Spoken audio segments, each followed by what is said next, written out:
Mesdames, Messieurs, bonjour et bienvenue sur notre chaîne YouTube. L'information vous place au sommet du monde.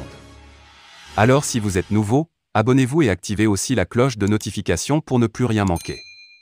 On commence. La France partie, à qui la faute? Aux Maliens ou aux Russes?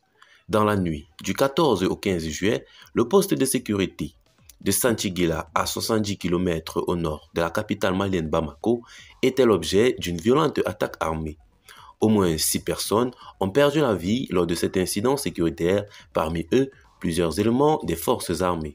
Exactement une semaine plus tard, ce jeudi 21 juillet, le camp de la Força de Kolokani, situé à 127 km de la capitale malienne, dans le sud du pays, a également été la cible d'une attaque armée.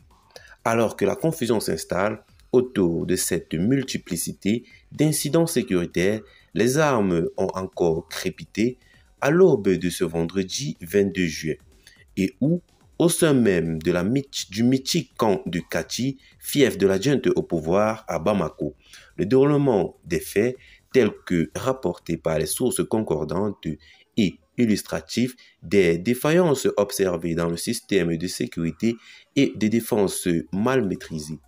Des explosions ont d'abord retenti dans une partie du camp avant de faire place à des échanges de tirs nourris.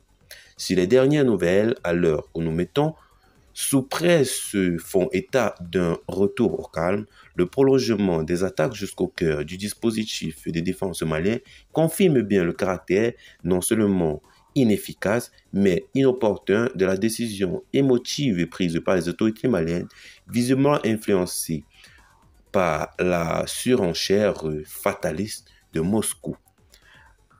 Rupture hâtée de la coopération militaire avec la France et ses partenaires européens, expulsion des diplomates étrangers, emprisonnement de 49 soldats ivoiriens accusés par la junte d'être des mercenaires.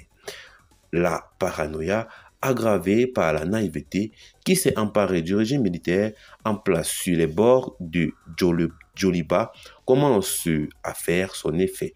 Et la présence des mercenaires russes de Wagner, brandis par une frange de la population enfarinée comme des sauveurs, n'y peut certainement rien y changer. Alors, très chers auditeurs, qu'en pensez-vous donc de cette situation?